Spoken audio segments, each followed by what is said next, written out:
Assalamualaikum warahmatullahi wabarakatuh. Selamat pagi anak-anak kelas 5. Hari ini kita akan melanjutkan kembali pembelajaran kita tema 1 organ gerak hewan dan manusia, subtema 3 lingkungan dan manfaatnya, dan kita masuk ke pembelajaran kedua.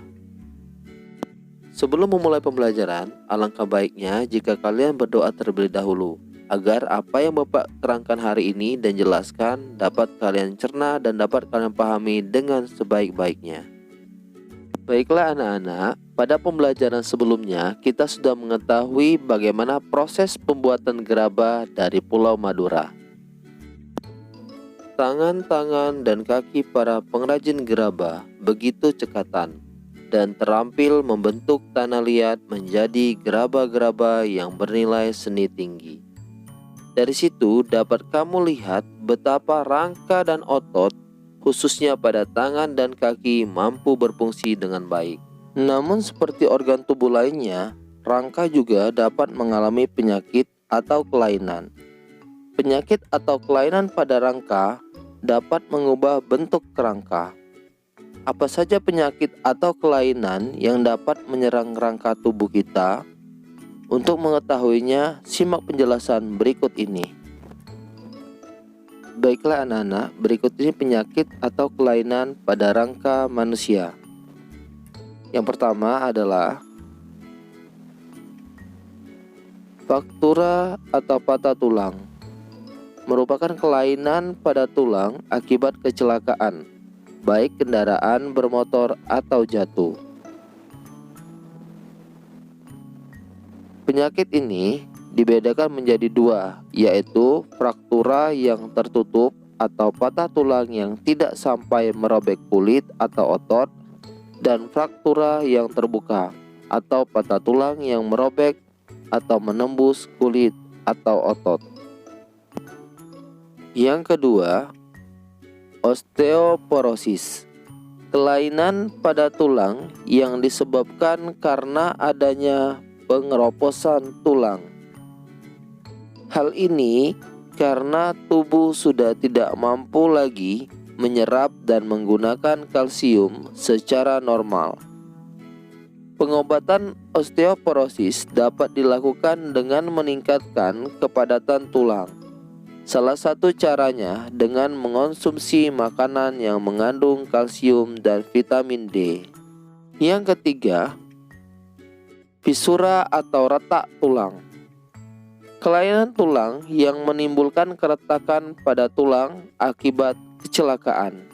Yang keempat, rakitis. Rakitis adalah penyakit pelemahan atau pelunakan tulang. Umumnya, penyakit rakitis disebabkan karena kekurangan vitamin D, magnesium, fosfor, atau kalsium.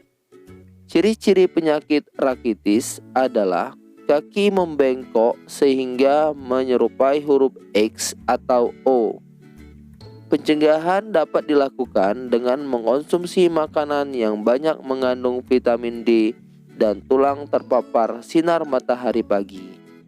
Selanjutnya, lordosis merupakan kelainan tulang karena sikap duduk yang salah, sehingga tulang belakang melengkung pada daerah lumbalis atau membengkok ke depan.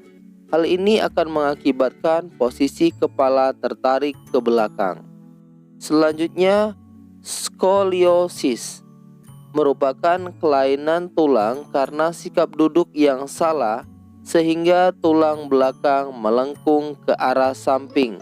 Hal ini akan menyebabkan badan akan bengkok membentuk huruf S.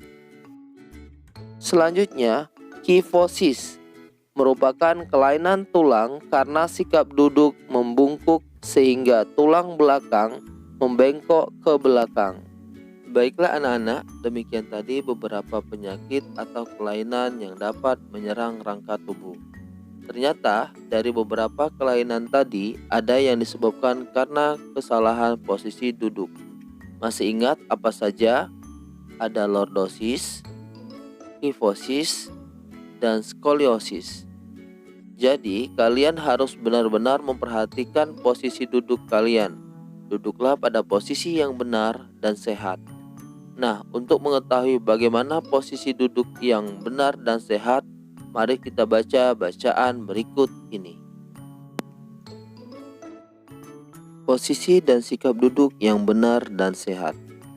Kadang saya merasa heran dengan Pak John yang sering mengeluh punggungnya nyeri dan pegal.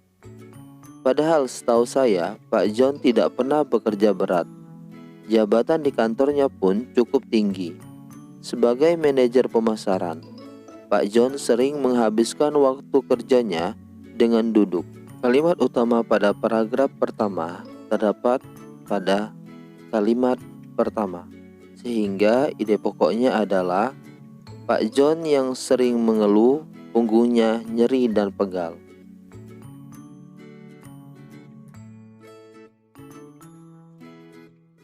Pada suatu sore, Pak John mengeluh lagi tentang sakitnya.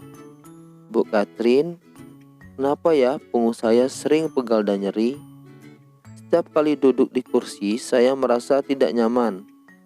Badan saya sering pegal dan nyeri.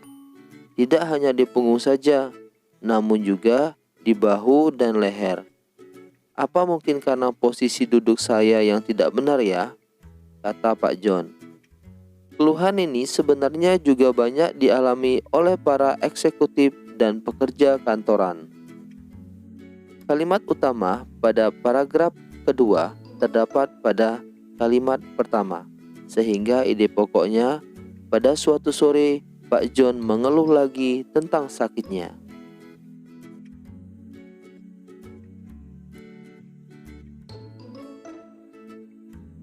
Berbagai posisi tubuh yang tidak tepat dapat mengakibatkan otot-otot tertentu bekerja secara berlebih.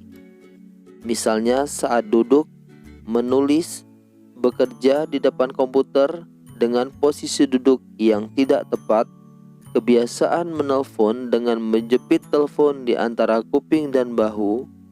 Hal-hal semacam inilah yang mengakibatkan munculnya keluhan-keluhan seperti apa yang dialami oleh Pak John. Kalimat utama pada paragraf ketiga terdapat pada kalimat pertama, sehingga ide pokoknya posisi tubuh yang tidak tepat dapat mengakibatkan otot-otot tertentu bekerja secara berlebih.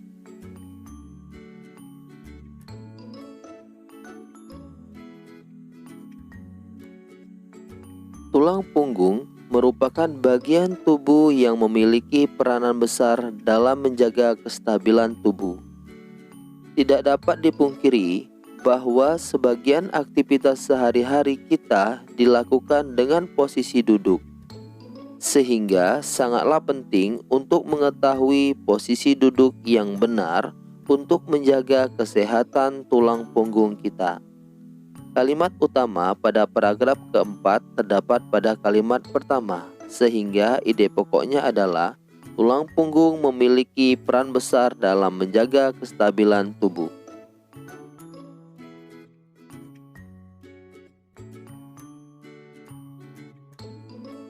Lalu, bagaimanakah posisi duduk yang benar untuk mencegah terjadinya nyeri dan pegal pada punggung, bahu, dan leher itu?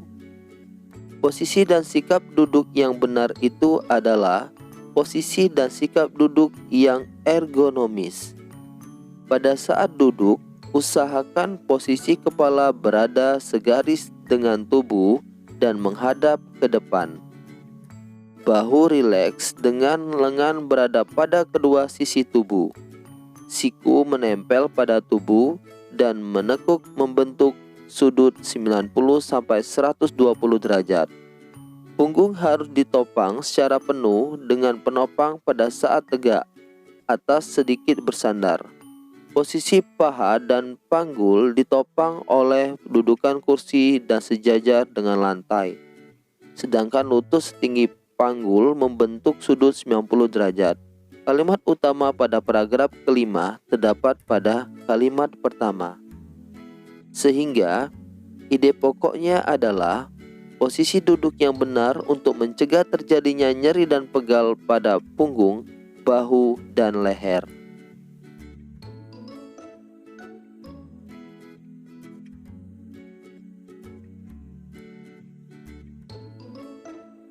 meskipun sudah dapat melakukan posisi dan sikap duduk ergonomis, namun juga tidak boleh duduk dengan jangka waktu yang lama.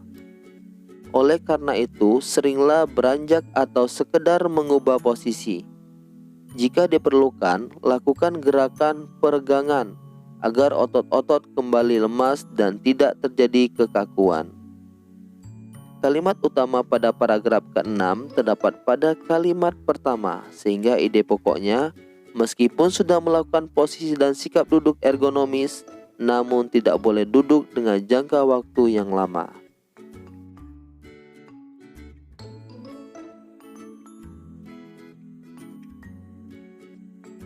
Selain itu, pada saat duduk, jika ingin mengambil sesuatu yang berada di belakang, jangan sampai memuntir punggung. Sebaiknya putarlah keseluruhan tubuh sebagai satu kesatuan. Kalimat utama pada paragraf ke-7 terdapat pada kalimat pertama, sehingga ide pokoknya pada saat duduk, jika ingin mengambil sesuatu yang berada di belakang, jangan sampai memuntir punggung.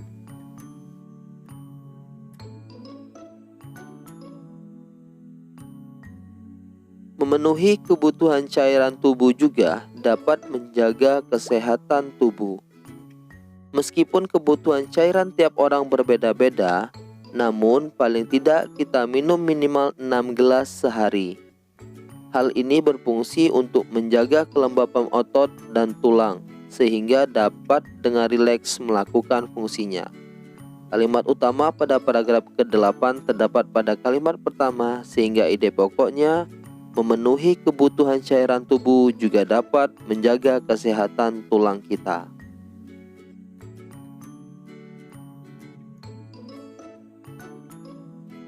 Ada yang tidak kalah pentingnya lagi, yakni pilihlah meja dan kursi yang tepat pula. Dengan demikian akan terhindar dari timbulnya rasa nyeri dan pegal setelah duduk. Kalimat utama pada paragraf ke-9 terdapat pada kalimat pertama, sehingga ide pokoknya adalah pilihlah meja dan kursi yang tepat untuk duduk. Baiklah anak-anak, sekarang kalian sudah tahu kan bagaimana posisi duduk yang benar dan sehat. Jadi, mulai saat ini kalian harus benar-benar memperhatikan posisi duduk kalian. Duduklah dengan posisi yang benar dan sehat, agar terhindar dari kelainan kerangka. Baik anak-anak, pasti di antara kalian ada yang suka membaca komik. Bacaan tadi juga dapat kita sajikan dalam bentuk komik, agar menjadi lebih menarik. Contohnya seperti ini. Nah, sekarang mari kita belajar lebih jauh tentang komik. Komik adalah suatu bentuk seni yang menggunakan gambar-gambar tidak bergerak dan disusun sedemikian rupa sehingga membentuk jalinan cerita. Biasanya, komik dicetak di atas kertas dan dilengkapi dengan teks. Teks dalam komik berfungsi untuk menjelaskan, melengkapi, dan memperdalam penyampaian gambar secara keseluruhan. Teks atau kata yang biasanya disajikan dalam gelembung-gelembung yang diserasikan dengan gambar. Baiklah anak-anak, demikianlah pembelajaran kita pada hari ini. Tema 1, organ gerak hewan dan manusia. Subtema 3, lingkungan dan manfaatnya. Dan kita sampai pada pembelajaran kedua. Bapak harap hari ini kalian dapat memahami dengan baik seluruh penjelasan Bapak. Dan Bapak akhiri, Assalamualaikum warahmatullahi wabarakatuh. Selamat pagi.